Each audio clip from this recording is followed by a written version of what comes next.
Korean drama দেখতে দেখতে এই খাবারটা কার কার খেতে ইচ্ছে করে বলুন তো। চলুন আজকে একদম সহজে বানিয়ে ফেলি কোরিয়ানদের সবচেয়ে জনপ্রিয় স্যুপ কিমচি জিগো। প্রথমে প্যানে সামান্য তেল দিয়ে পেঁয়াজ কুচি, পেঁয়াজের কলি আর রসুন কুচি হালকা ভেজে নিন। এবার এর মধ্যে দিন মাংসের টুকরো। ভিডিওতে পোক ব্যবহার করলেও আপনারা আপনাদের পছন্দ মতো চিকেন বা বিফ দিতে পারেন। মাংসটা একটু কষিয়ে নিতে হবে।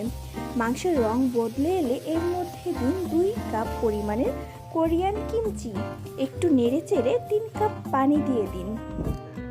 নিন স্বাদ বাড়ানোর জন্য একটি বিফ বা চিকেন ব্রোথ কিউব করে 1.5 চামচ কোরিয়ান চিলি পেস্ট দিয়ে ভালো করে মিশিয়ে নিন। সাথে সামান্য লবণ ও 1 চামচ ব্রাউন সুগার বা চিনি দিয়ে ফুটিয়ে নিতে হবে। সবশেষে ওপর থেকে কিউব করে কাটা সফট টোফু আর এনোকি মশরুম সুন্দর করে সাজিয়ে দিন। ঢাকনা দিয়ে কিছুক্ষণ রান্না করলেই রেডি ধোয়া ওঠা গরম গরম কিমচি জিগ। ভাতের সাথে খেতে একদম দারুণ লাগে।